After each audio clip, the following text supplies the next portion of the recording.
வணக்கம். எங்கிட்ட டென்ட் பக்கத்துல என்ன மேயுதுன்னு பாருங்க. இது வந்து குட்டியா ஒரு மான் மாரி இருக்கா? இது மான் இல்ல. இதுக்கு பேர் வந்து டிக் டிக்.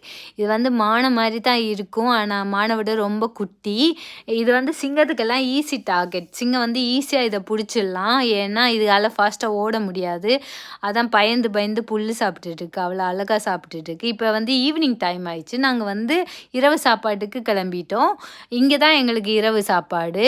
இவங்க ரெடி பண்ணிட்டு இருக்காங்க. இங்க பார்த்தீங்கன்னா, உங்களுக்கு தெரியும் பக்கத்துல எல்லாம் டென்ட்டுகள் இருக்கு. இதுல ஒரு டென்ட்ல தான் நாங்க தங்கியிருக்கோம். ஆ எங்களுக்கு வந்து நெருப்பு மூட்டி குடுத்தாங்க. அப்ப அந்த நெருப்புக்கு பக்கத்துல உட்காந்து அந்த காட்டோட அழகு, அமைதி எல்லாத்தையும் ரசிச்சுட்டு போய் சாப்பிடணும். நாளைக்கு வந்து காலம்ப சாப்பாடும் இங்க தான். மத்தியானத்துக்கு வந்து இவங்க கட்டி குடுத்துருவாங்க. அதுக்கப்புறம் இரவுக்கு இங்க திருப்பி வரமாட்டோம். ஏன்னா, இன்னொரு சைடு காட்டுல இருப்போம்.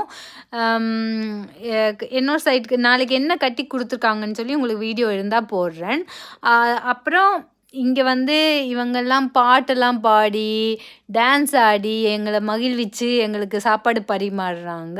இது ஒரு புது எக்ஸ்பீரியன்ஸா இருந்தது. ஆனா மனுஷங்களோட இருந்துட்டு இந்த காட்டுல வந்து இருக்கிறது உண்மையிலே எனக்கு புடிச்சிருந்தது. எ என்ன இன்னொரு தடவ போவியான்னு கேட்டா, நான் கண்டிப்பா போவேன்.